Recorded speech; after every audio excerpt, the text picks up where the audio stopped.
everyone, and welcome to For Love and Money, the podcast about selling the most sapphic fiction you can with the Lesbian Talk Show. I'm Ray Magden, and my very special guest this week is K.F. Bradshaw. She wrote the Enchanters series, which I have read and enjoyed, and I hope that you guys will check it out too. Thank you for being on the show, KF. Oh, thanks for having me. So, I wanted specifically to have you on the show because you are an independent writer. I mean, a truly independent writer. You self-publish your work. And in my opinion, you do so successfully. So, I wanted to ask you some questions about that. Could you talk a little bit about the books you've written so far? Yeah, sure. So like you said, I wrote the Enchanters series. It's a fantasy young adult trilogy that takes place in a fictional world, and it tells the story of the rise and fall of magic in this world. It's published under the imprint Wishbox Press, which is an indie publisher that I co-own. And like you said, I've pretty much been the director, I guess, for the series, if you want to call it that, for the entire process from writing it to getting it published and distributed. That's really awesome. So, why did you decide to publish independently as opposed to submitting to a more traditional publisher? One of the things I really wanted to be confident of when I was putting the book out there was that it got to the people that I wanted to read it. So the audience that I was looking for this book. Because a lot of the mainstream publishers didn't really offer the type of book I wanted to write. So I figured in order to have the most control over my setting, over my intellectual property, I thought that it would be a better move for me to go the indie route as opposed to trying to submit it over what could have been a very long period of time, or very possibly would have had to sacrifice some creative control over it. When you say the type of book you wanted to write, do you mean young adult lesbian fiction? Not just that, but even just the type of fantasy.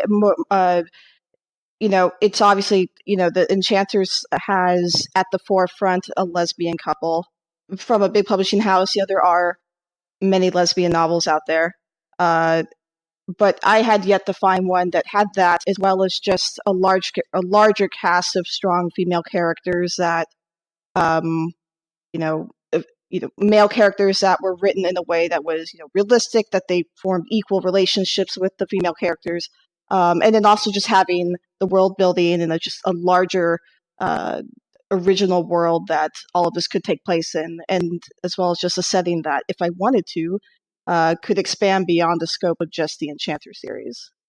Okay, that makes total sense to me. So, what are the successful methods you've used to raise awareness about your books in this series? What has worked for you? It was a lot of trial and error at first, because I had no experience with it when I first started. But I'd say probably, social media has been such a huge asset in raising awareness for the books. The biggest lesson is really just been learning about the types of social media, and how Twitter isn't Tumblr and Tumblr isn't Facebook, and just learning all the different nuances of each, I guess, of each network, as well as just meeting the right people on social media, and then meeting people like me. I actually think one of the most successful rounds that I did of marketing was to submit it to a few book clubs that were only interested in reading lesbian fiction. That's a great idea. How did you go about doing that?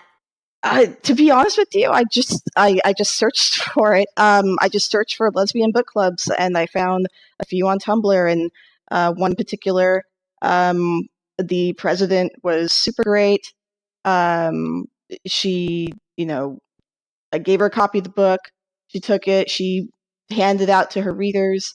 They made it their book of the month, and they were kind enough to write reviews for it and, really push the awareness of it out there. Otherwise, I'd say just, giveaways and those do, have a decent success rate. I've had small marketing campaigns almost any season of the year. It's not really as much like movies or video games where they have to hit some kind of quarterly holiday or event. You could start a marketing campaign tomorrow and then end it in a week and then start one up in a month, and you could still get awareness for the book. That's such good advice. I mean, I try to do that with my books. I lower the prices of my backlogs, and it doesn't have to be a special occasion. Like I said earlier, when you indie publish, and maybe to a good degree when you work with a publishing house, you're basically the director of your own book. You're liable for any kind of failure that you might encounter as well as the successes. And I think that when you are an unknown publishing house, unknown author, unknown series, you're taking a lot of risk. It's not a crazy expectation to, fail, or at least not sell. If your definition of success is selling lots of copies, you may not hit that within the first year. You may not hit that within the second year. Um, you know, your degree of success varies based on how much, effort you put in, the connections you make, and also how good your marketing is. Sometimes it's not even about the book itself. It's just about the methods that you use to market it and raise awareness. So I'd say that's just kind of having all those unknowns, and you got to be in it for the long haul to know that that the book is going to be a success eventually. That there's going to be a group of people out there that are going to want to read it and are going to want to wait for the next book and the next book if it's a series.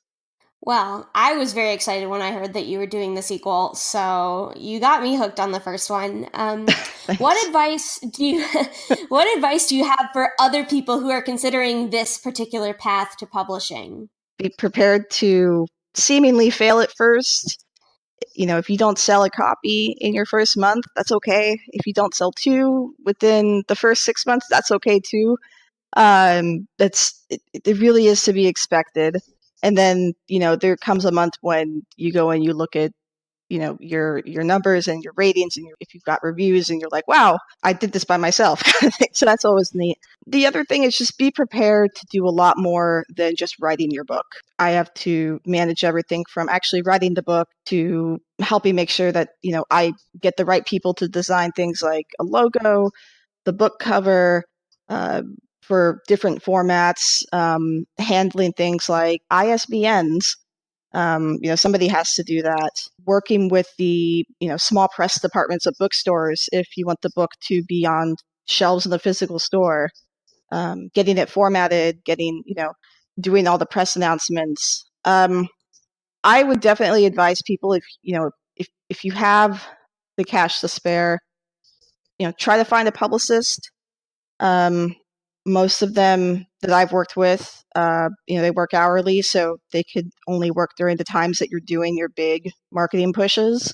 And a lot of them come with a lot of knowledge of the industry, so they could tell you, where to post your press releases and what kind of things you can do to build awareness for your book so that, not all the work is on you to come up with that. Wow, that answer really makes me appreciate my publisher all the more for what they do for me.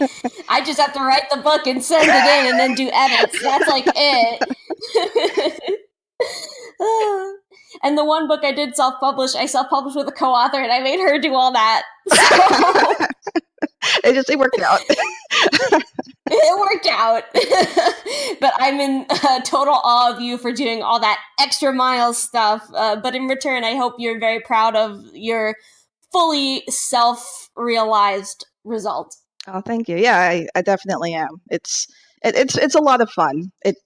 You know it it's a lot of fun seeing people's reactions and people's responses, and I like to interact directly with readers if I can. I have such a good time talking to them and uh, hearing what they think. So for me, it's the dream is just kind of have been being able to share the stories with people. That's not to say that I won't continue to try to grow, I guess, my indie publishing house, now that I've actually been able to make a lot of those connections. Well, I very much enjoyed talking to you and having you as my guest today. And thank you so much for being on the show. Oh, thank you for having me. I will absolutely put links to your work and your website and all that good stuff in the show notes so that people can go check you out and read your books. And I'm really excited to see what you come up with next. Great, thank you. This was For Love and Money with the Lesbian Talk Show, where we talked to author and publisher K.F. Bradshaw about her series, The Enchanters. There will definitely be links in the show notes if you want to check it out. I highly recommend it. And if you want to talk more about self-publishing and independent publishing, then you should go join our conversation on the Lesbian Talk Show Facebook group. You can also consider signing up to our Patreon, where you'll get to hear exclusive clips you don't get to hear anywhere else. I'll be back in 2 weeks where we'll be talking to Sally Ann Monty all about the delicate art of marketing.